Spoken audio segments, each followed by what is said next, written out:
Clinical picture of the superior rectus muscle paralysis. Hypotropia of the involved eye. Hypotropia greater in the field of action of the superior rectus.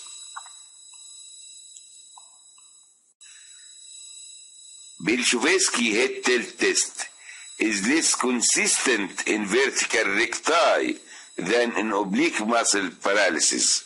But in superior rectus palsy, there is hypertropia of the sound eye.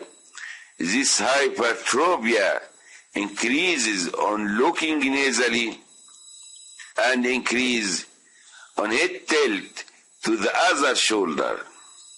I mean the shoulder of the hypotropic eye. There is excyclotropia of the affected eye.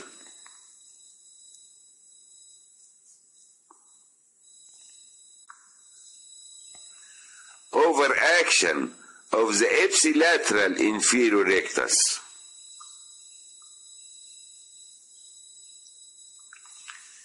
Overaction of the contralateral inferior oblique. This occurs when the patient fixates with the paralyzed eye in elevation and abduction, and this is a secondary deviation. As any paralytic strabismus, there is decreased saccadic velocity of the affected eye. Superior rectus paralysis may be associated with weakness of the ipsilateral levator palpebrae, in which case a true ptosis is present. In other cases, levator function may be essentially normal and pseudotosis is present. This pseudotosis is caused by the depressed position of the paretic eye. In that case, the upper lid elevates normally when the sound eye is covered, or when the paralyzed eye is used for fixation when looking upward. Superior rectus palsy frequently causes a head tilt with chin elevation.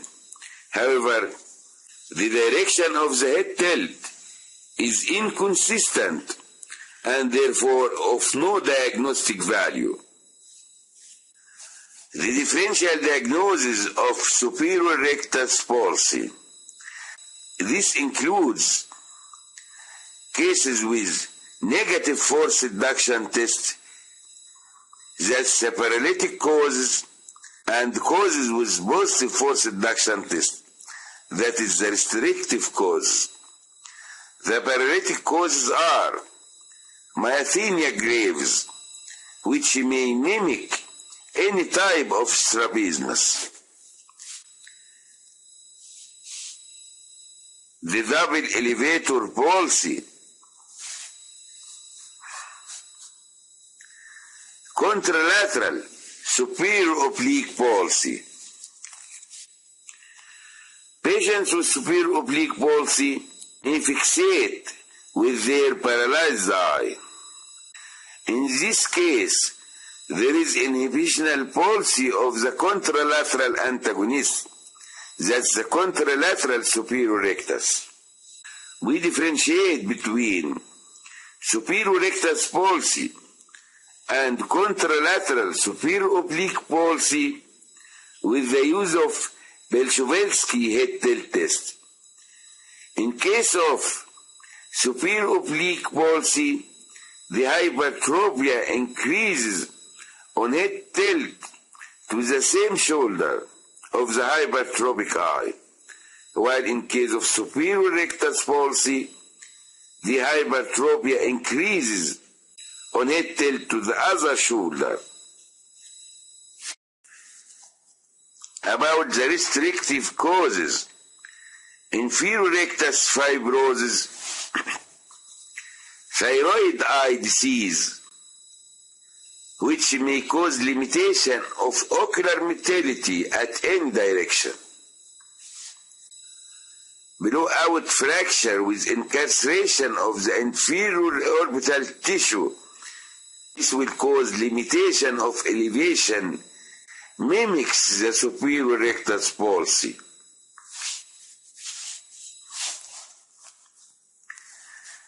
Previous ocular surgery and the use of ocular implants like Multino implant, which is used in glaucoma surgery. The treatment of superior rectus palsy, depending on the committance of the deviation and the presence of secondary contraction of the ipsilateral inferior rectus. Resection of the superior rectus is combined with recession of the inferior rectus.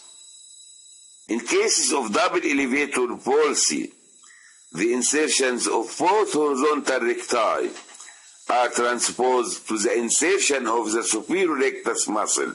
This is called NAP procedure.